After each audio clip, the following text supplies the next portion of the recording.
Welcome to UpLift Unleashed, where we explore conversations that help you navigate life. Let me ask you something. Have you ever wondered why, even after achieving success, you still feel exhausted? Like you're running on empty? Here at UpLift All, we believe that vitality is one of the most essential aspects of life. Today, we're to explore why many of us are running on empty and what vitality means. If you've ever thought there has to be a better way to feel, this conversation's for you. Let's get into it. Nick Burnz here from Thorne has a wonderful background.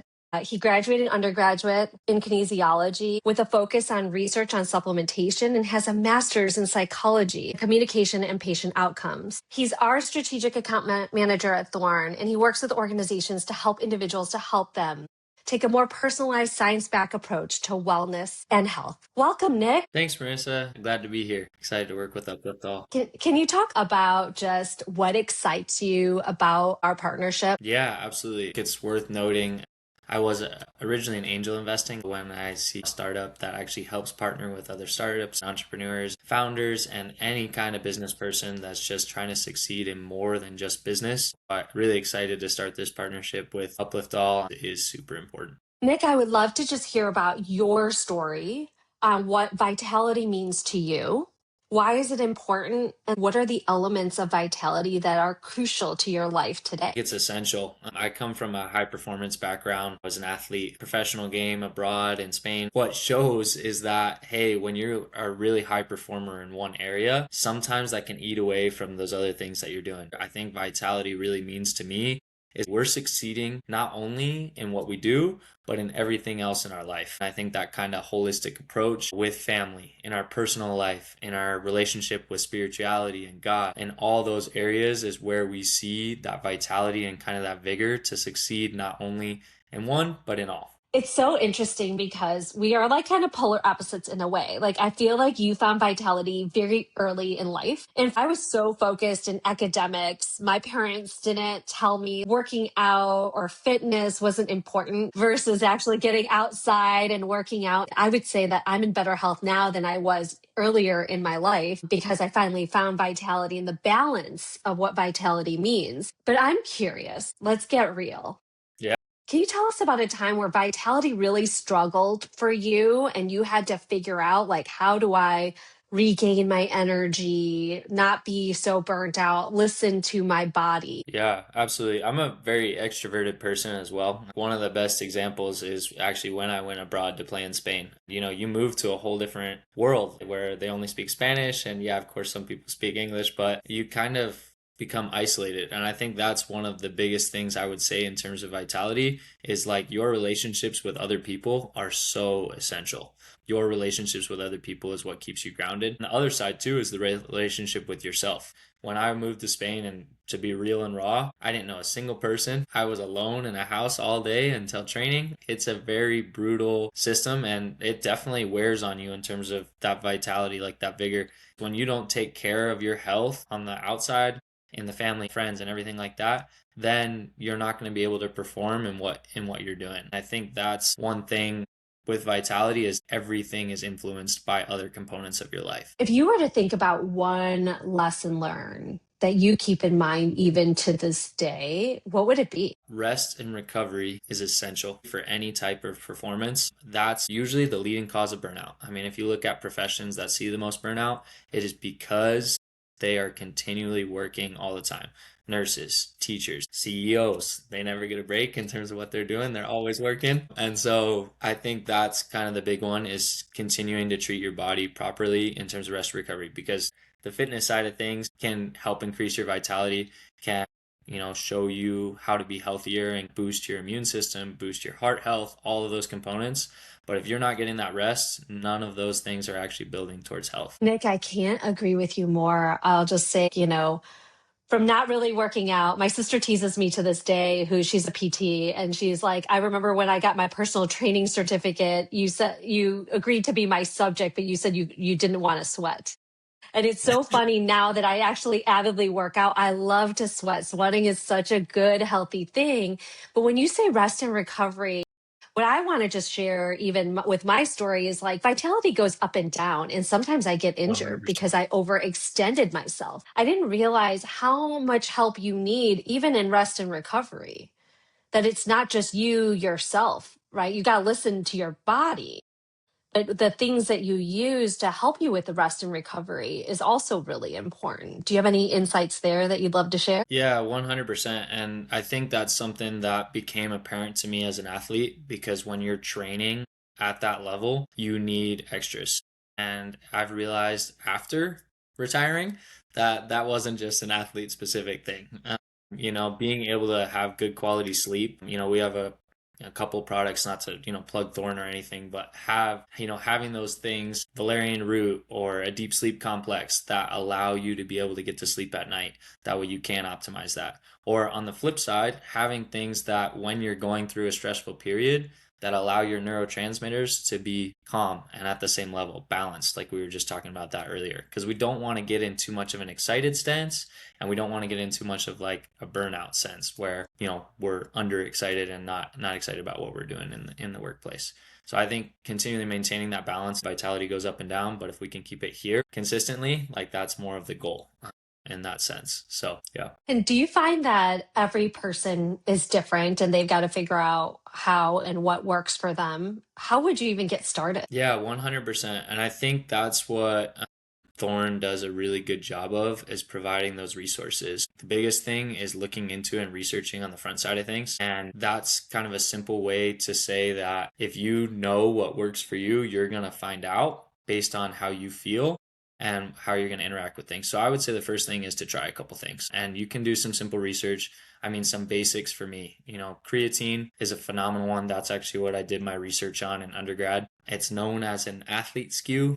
Every athlete takes it, but the research that has come out, from big provider Huberman Lab, to mention, who runs, neuro at Stanford, the cognitive benefits of creatine are insane. The benefits on women's health throughout all the life cycles, all the way through childbearing age, pregnancy, directly related to birth weight. I mean, creatine is just one of those that it's an energy substrate and it can, change your life. You'll notice it immediately. So that might be one, worth to kind of dip your toes in the water. But there's so many out there. I mean, I know we had talked about rhodiola in terms of being like the CEO one. And honestly, in our conversation in vitality, it makes perfect sense to bring that one up because even as a plant, the root itself is literally grown. It's a flower that grows in like the super north conditions in the snow and the harsh conditions, and it still grows as a flower, which is kind of cool. So even, from the source, That's Nick, it that's has on that. my list to try. I'm very excited about that. But I gotta tell you, so I'm not trying to plug it either, but I have this is like my favorite thing now. I think I asked you before, what if you were stuck on an island and there was one thing that you got to take with you? Is it strawberry flavored creatine or the orange So pineapple? I'll be honest, we did both flavors at a conference last week because we were testing out which one people like more. And the doctors have voted for strawberry. Like Me definitely. too. I'm Yeah. on board with strawberry. I actually love it. I have to remind myself to drink plain water too. It's so good. But I think that's the creatine for me has been a game changer, along with the magnesium before I go to sleep. I didn't realize that inability to go to sleep. And I love how you mentioned women's health. I Hmm. think like for the past, like what it was like 10, 12 years, I was having hot flashes and I didn't realize I couldn't sleep because I didn't have enough magnesium in me. But finding out and learning that, and when I mean, I don't take the full dose, it's too much for me. I just take one an hour before bed and I sleep like a baby. I could not believe how different that is Like it's crazy in your body. in detail. Yeah. One little thing can change your whole perspective, just like you're talking about. And I love to hear that, creatine's effective for you as well, because I know that was something we had talked about on, some of our initial calls. So yeah, glad to hear that. That's awesome. Okay, so if I am waking up tired and I cannot get out of bed, like that is the state that I am in. A, why do you think I'm so tired? Or people are tired in general these days, right? Because Yeah. there's so many things coming at us, whether the digital world, the physical world. And B, like, what are the simple steps, not just supplementation, like Yeah. holistically, that we should think about? in terms of vitality? Supplements are not the cure-all by any means. Our daily habits and our choices that we make are super important in that. And honestly, the biggest side of sleep is what you're doing to prepare for sleep on the front end. That is usually your biggest indicator of sleep. So two different sleep quality, that way you wake up, feeling refreshed. Two main things I'd say on a habit standpoint would be, number one, limiting your screen time and having a cool down period before bed is what they call it. We actually did a webinar on this for our employees, so me included. And so we got to have one of the top sleep research scientists come in and teach us about sleep. And she said, number one, cool down period before bed. And number two, sunlight in the morning. If you can, right after you get out of bed, go sit in the sun for 2 to 3 minutes, that is like setting your circadian rhythm. You'd be amazed how much that has to do with your energy and kind of giving you that boost in the morning. How long is your cool down period? Mine's 30 minutes, but Phoenix tends to run a little bit late at night. Some people need more, and I think that's, again, going back to the individualized side. The sleep study recommended approximately an hour, where you're cutting out those, you take your sleep supplement an hour before bed, you start maybe reading a book instead of watching a movie, or, kind of limiting that screen time, or, just being with your family or with your spouse. Yeah, it's interesting. I try it an hour. I actually put my phone outside my room because I don't have that kind of willpower. I will pick up my phone at 2 a.m. So I leave it outside my room, because what are the chances I'm going to actually get up and get out to go get that? Much less. It happens still 10% of the time, because I'm curious as to who texted me overnight. But it's so interesting, because when you do pick up your phone and you wake up the next morning and your lack of energy, and now you get into a cycle where if you don't get out to see the sunlight first thing, you're having a hard time. How many people have, like, at bedtime is like, I'm still wide awake? That blue light is such a culprit. So, like, I really do try to wear my glasses, that block the blue light as much as possible. I will admit I have bad habits. I still watch TV. I call it brain candy at the end of the night. I don't scroll anymore, so no doom scrolling, but I still watch TV. Thank you for those rest tips. Super important. Now, when you think about, like, building your vitality, and you work with probably a gamut of organizations that really look at trying to help boost people, what are you seeing out there? To the top tips around vitality, I want to make sure our listeners know it's not just for those who are most athletic and fit, but like the whole gamut of, like, our advice or, thinking as friends, more informational than anything else. Is how do you better improve your life and support you? Once you pour your cup, you can pour it for others. That's a great way to put it. Like, you have to be able to fill your own cup before you're able to share that with others. I think going to those basics again, sure, the rest component's really important. And whether you're athletic or not, exercise is the number one contributor to health. Exercise, and then second, nutrition. Those two things are going to build your vitality better than anything else. Even if it's as simple, believe it or not, as just raising your heart rate a little, taking a walk around the block, doing that a couple times a day, I think that is one of the best. That's something that I started to integrate after sports, because it was like, hey, when do I get the chance to actually work out? Because we get so busy, like, I don't get to go to the gym for 2 hours a day anymore. Go out and walk around your neighborhood. And again, you're getting that sunlight. That's another important thing for vitality, getting outside of our offices. We sit so much, right? We're so sedentary, whether we work from home or work in an office or wherever we work, like getting up and getting out. I know my husband and I, he's better than me, but he'll, like, actually walk 3 times a day. He gets like 20,000 steps. I don't even know how he does it, because my watch never tells me 20,000 steps, but he gets 20,000 steps a day. Now, it doesn't always start that way, right? It just starts like what you were saying, get up and out and go walk around the block, but celebrating those small wins along the way. Because if I can make a confession, so I'm an Orange Theory person. Yeah. And before, it was like me just surviving the orange lights, like that was like a huge thing. I would really rush through my reps. And finally, even just recently, within the last 6 months, my coach came up to me and said, "You're always done first before everyone. Do you wonder why?"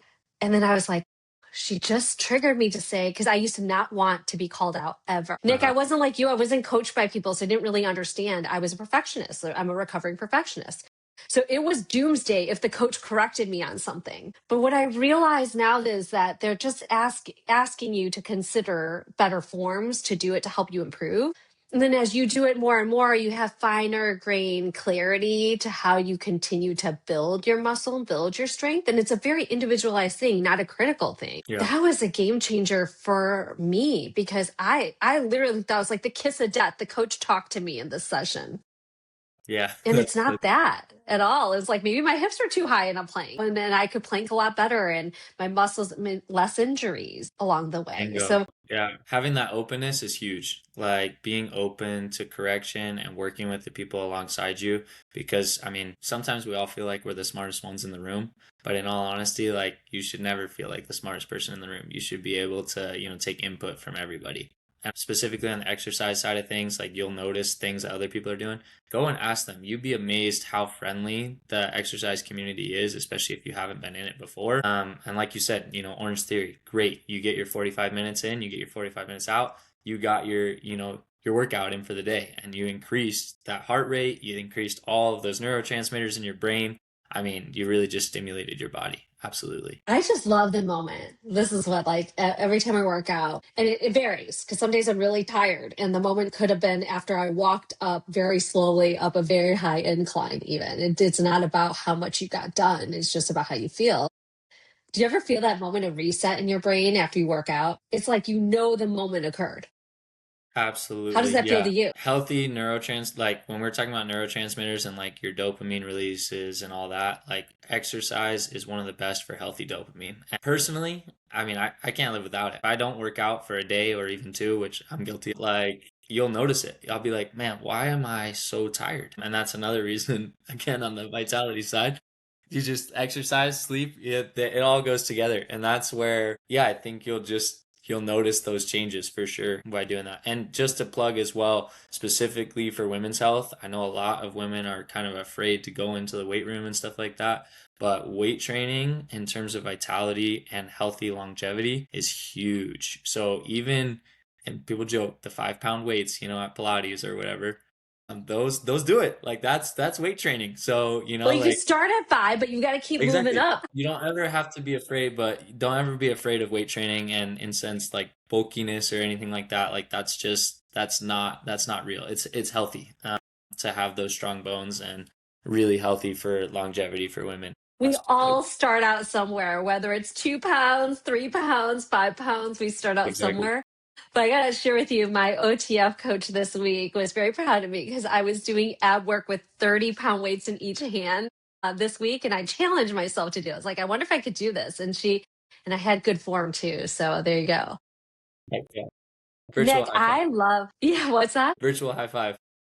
Yay, thank you. Sorry, I didn't mean to leave you hanging there. Before we start our lightning round, because I have like a bunch of lightning questions and I love just getting what is off the top of your head. Is there a story that you would want to tell us of just your journey that you think would make a difference in our lives? Just hearing that you lived, I would love to hear it. Yeah, I think specifically relating to vitality, it is super important to have that rest component. And, I know there's a lot of talk on mental health and everything like that these days, but I'll be the first to acknowledge that I lived that. At the end of my professional career, I got overboarded by doing angel investing. And I was a professional athlete, and I had another company that I had started, and I worked for a volunteer organization. And in all honesty, like that wasn't living the full complete life. You'll notice when you don't take care of yourself, that cup is going to continue to empty. I can say from personal experience, like, even being on the high achieve, you have to rest. And if you don't, your body will punish you for it. Your mind will punish you for it. I've lived that. So I just, that would be my personal story. It takes a long time to recover from. Definitely be aware of that on the front end because you never notice that you're kind of slipping off the edge before you do, but being aware of that and having other people to hold you accountable to that as well. And that's why it's so important to have those good relationships in your life because they're the ones that will let you know that you're going over the edge before you even see it. I would say that's my personal story for that for sure. I love that story. Thank you, Nick, for sharing and being vulnerable. I would say, like, even just recently for me, I've been injured over the last, like, probably 9 months, a couple of times. And then my balance is now, I can't do Orange Theory 6 days a week. Like, I can do it 3 to 4 times a week. And I counterbalance with Pilates. I do leverage supplementation, but I also leverage lab work to help me know what nutrients and what supplements might I be on the high end of, but on the low end of to balance. And it's a constant fine-tuned system that continues to evolve and grow. So there is no perfect at any point in time.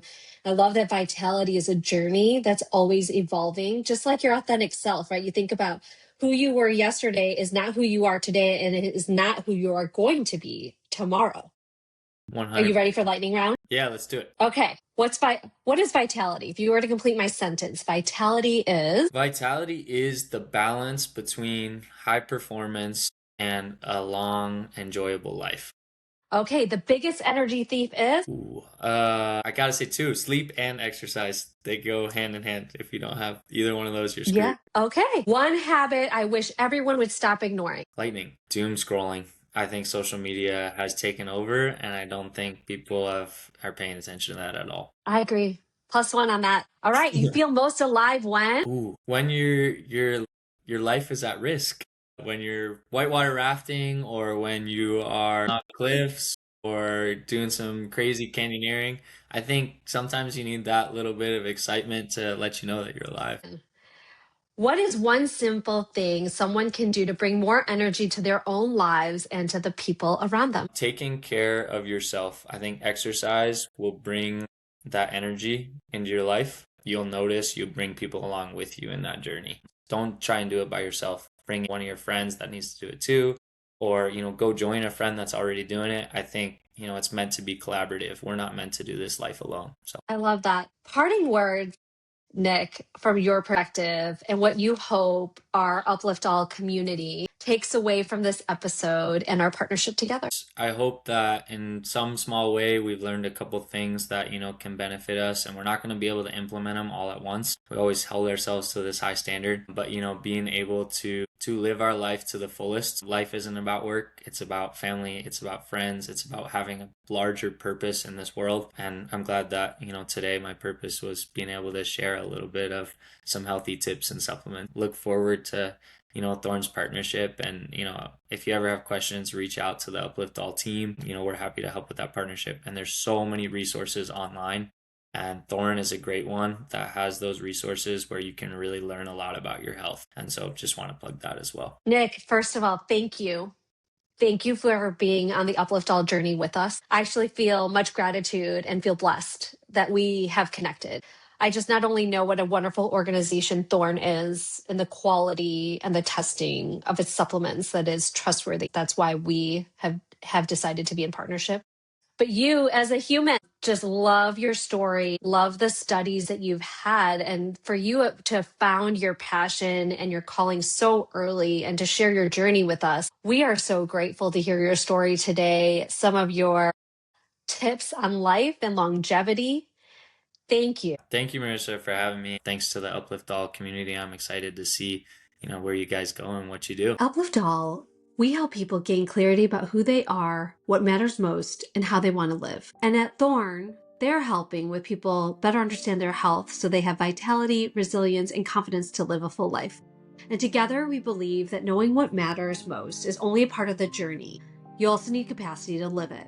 If you'd like to learn more about Thorne or explore science-backed products and wellness resources we discussed today, you'll find the links in the show notes. Before we go, a quick reminder, the conversations that we share here at UpLift Unleashed are intended for educational and informational purposes only. They are not a substitute for professional medical advice, diagnosis, or treatment. Every person's health journey is unique, so please consult with your physician or another qualified healthcare provider before making decisions about your health, nutrition, supplements, medications, or treatment plan. And here's to what I'd leave you with. You don't have to change everything overnight. Just start paying attention. Notice what gives you energy, notice what's draining you, and notice the moment when you feel most like yourself.